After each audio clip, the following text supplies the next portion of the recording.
Let's talk about Gregor Mendel's pea plant experiment. So ano nga ba ang kwento about kay Gregor Mendel at sa pea plant? Sa first part ng experiment, ang ginawa ni Gregor Mendel ay pinagbreed niya ang isang tall and short pea plant.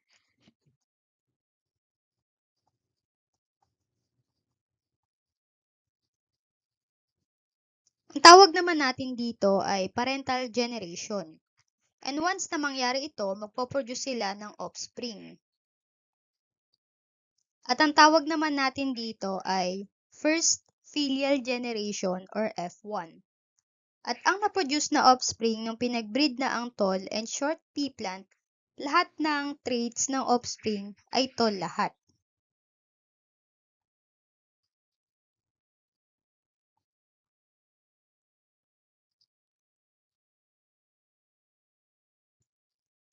So sa result na ito, masasabi natin na ang dominant trait ay ang tallness kasi halos wala man lang na-produce na short plant.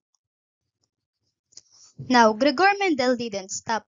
Pinagbreed niya ulit yung mga pea plant na na-produce galing sa first filial generation.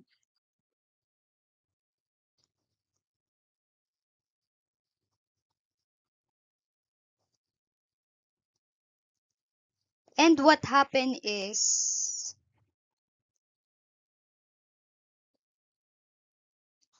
it produced 3 tall plant and 1 short plant, meaning 75% of offspring ay tall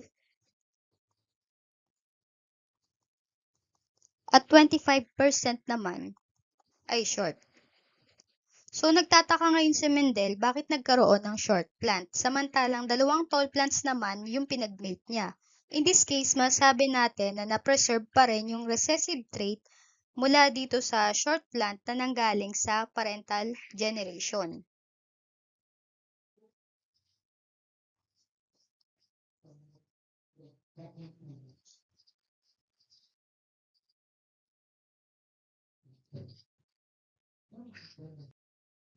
So let's try to understand it better sa pamagitan ng monohybrid Punnett square.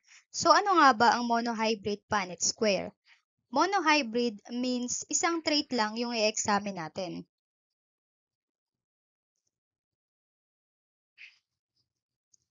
Punnett naman comes from a British geneticist Reginald Punnett,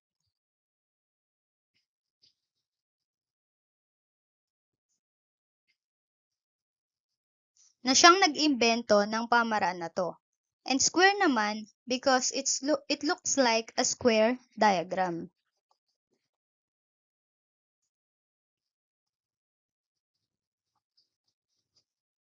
So, ang monohybrid Punnett square ay isang paraan upang malaman o ma-examine natin ang isang trait ng organism. Katulad kanina na obserbahan natin ang tallness trait ng isang pea plant. Itong paraan na ito ay binubuo ng 4 na boxes of squares at ang bawat isa ay nagre-represent ng 25% likelihood of getting a certain genotype.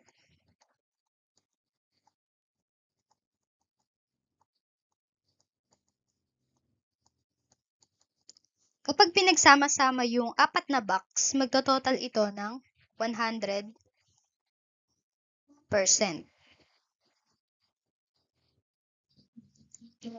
To analyze a Punnett square, kailangan natin kuhanin ang alleles ng parent 1 at alleles ng parent 2.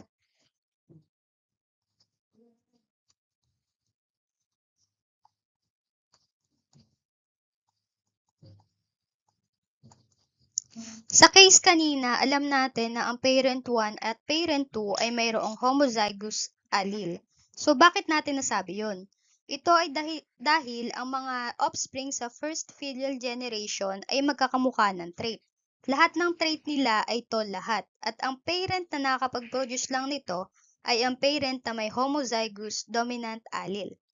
Dahil isang trait lang naman yung oobserbahan natin, which is yung height, isang letter lang yung gagamitin natin.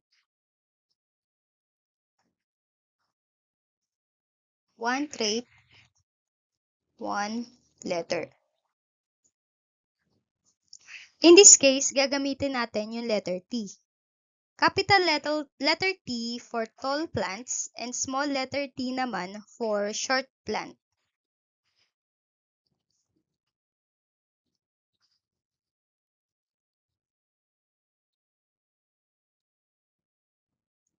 At dahil ang bawat parent na ito ay homozygous, isusulat natin sila ng may magkamukhang capital letter for tall parent at dalawang magkamukhang small letter for short parent. Dalawang capital letter for tall parent and dalawang small letter for short parent. Ang tawag dito ay homozygous dominant allele.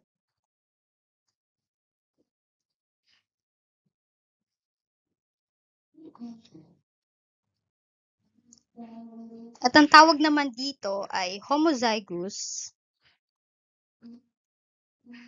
recessive allele.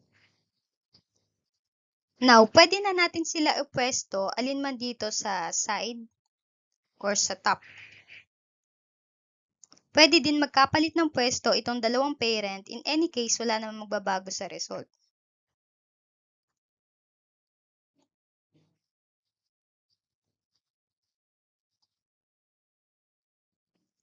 At dahil naipwesto na natin sila, now let's try to predict the offspring by crossing or combining each parent's alleles inside these 4 squares.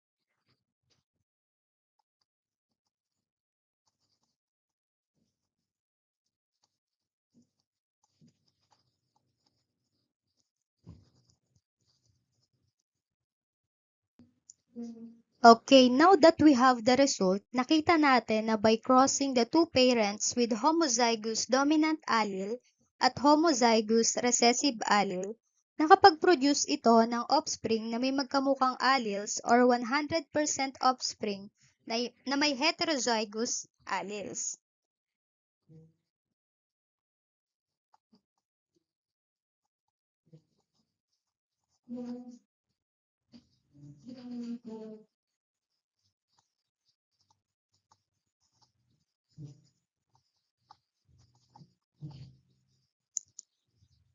Heterozygous means dalawang magkaibang alleles, isang dominant at isang recessive. In letters, it could be the combination of capital letter and small letter.